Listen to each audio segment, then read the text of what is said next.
Sebagai bagian dari modernisasi alutsista yang dilakukan oleh Indonesia dalam penguatan kekuatan angkatan laut, sejumlah alutsista dibeli oleh Indonesia dari berbagai negara di dunia. Terbaru adalah pembelian kapal patroli PPA Paolo Tau dari Fincantieri, Italia.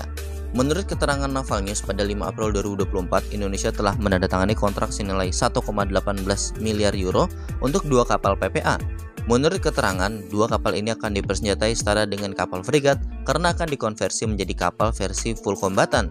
TNI Angkatan Laut menginginkan peperangan anti kapal selam dan anti kapal permukaan dan juga kemampuan pertahanan udara ada di kapal PPA Paolo tahun ini.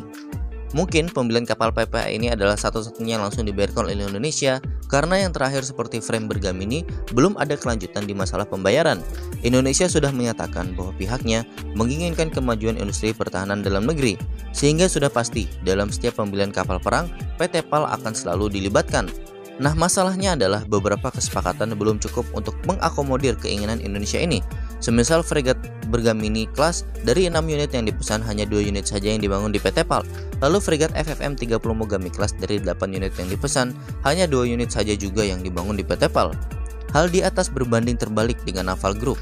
Galangan kapal Prancis ini selalu menawarkan pembangunan kapal di galangan kapal Indonesia sejak awal. Semisal Scorpion 2 unit, maka keduanya dibolehkan untuk dibangun di PT PAL Indonesia. Dan yang paling terbaru lagi, tawaran naval untuk kelas Belhara yang langsung punya kans besar diakuisisi Indonesia karena baru sekali kunjungan Kasal langsung ditawarkan pembangunan kapal bisa dilakukan di Indonesia. Menurut keterangan dari Meta Defense mengatakan bahwa Prancis melalui Naval Group memang bermaksud memanfaatkan kesenjangan ini dengan menggunakan 2 aset utama mereka.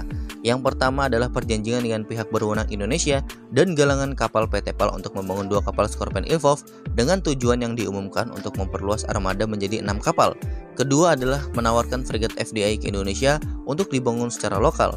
Nantinya PT PAL akan menyediakan peralatan lokal untuk kapal angkatan laut tersebut, sehingga bisa menghasilkan fregat berteknologi tinggi ini, sehingga memungkinkan juga untuk melakukan transfer of teknologi yang signifikan antara Indonesia dan juga Perancis.